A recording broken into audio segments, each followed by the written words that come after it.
আসসালামু আলাইকুম এভরিওয়ান, আশা করি সবাই ভালো আছেন। আমিও ভালো আছি। তো আমি এখানে বেলুম্বা নিয়েছি, আর বেলুম্বা দিয়ে আমি টক রান্না করব। যেহেতু আমি ডিপ ফ্রিজে রেখে দিয়েছিলাম, তার জন্য এটা কালারটা চেঞ্জ হয়ে গেছে, সিদ্ধর মতো লাগতেছে। তো আমি সরাসরি রেখে দিয়েছিলাম। তো এই পর্যায়ে আমি এখানে এক বাটি ছড়া নিয়েছি, আর ছড়াটাকে আমি সিদ্ধ করে নিয়েছি। এই দেখো, ছড়াটা একদম গলে গেছে। তাছাড়া আমি এটা ব্লেন্ড করে নিব। ব্লেন্ড করে নিলে এই ছড়াতে একটা স্বাদ আসবে, খুব ভালো একটা স্বাদ আসবে। এখানে আমি এক পিস বড় সাইজের মাছ নিয়ে নিয়েছি, আর এই মাছটা আমি ব্লেন্ড করে নিব, ব্লেন্ডারে জার দিয়ে দিব। আর এসব কিছু মানে ব্লেন্ড করে নিব। আমি ছড়াও ব্লেন্ড করব, তাছাড়া আমি মাছটাকেও ব্লেন্ড করব।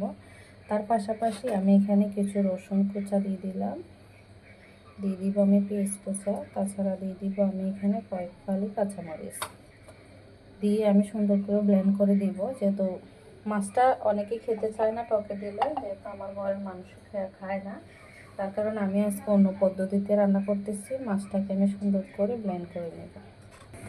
মাছটাকে আমি ব্লেন্ড করে নিয়েছি, তার সাথে রসুন, পেঁয়াজ, কাঁচামরিচ। এখন এখানে আমি দিয়ে দিব ছড়াগুলা। ছড়া আমি অল্প অল্প করে ব্লেন্ড করব, যেহেতু আমি জারটা ছোট জারটা নিয়েছি, বড় জারটা নিয়ে নিই। তো আমি এখানে কচু ছড়ার টক রান্না করার জন্য পাতিল বসাই দিয়েছি। পাতিল বসানোর পরে আমি কিছু কাঁচা উপকরণ দিব, মানে যেটা একদম অল্প। কেন দিব অল্প? যেহেতু আমি ব্লেন্ডারের সাথে দিয়েছি, তাছাড়া আমি আবারও তেল দাগিয়ে দিব, তখন আবারও আমার প্রয়োজন আছে। এখানে একটু কাঁচা তেল দিয়ে দিলাম। তেল তো আমি আবারও দিব, কেননা তেল ছাড়া তো টকটা তেল দাগানো যাবে না। এখানে রসুন দিয়ে দিলাম।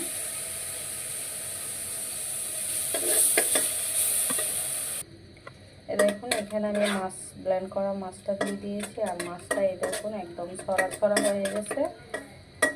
আর এই ছড়া ছড়া হওয়ার কারণ হয়েছে, মাছটা একদম ছড়া ছড়া হওয়ার কারণ হয়েছে যেহেতু মাছ, সেটা তো অবশ্যই ছড়া ছড়া হবে।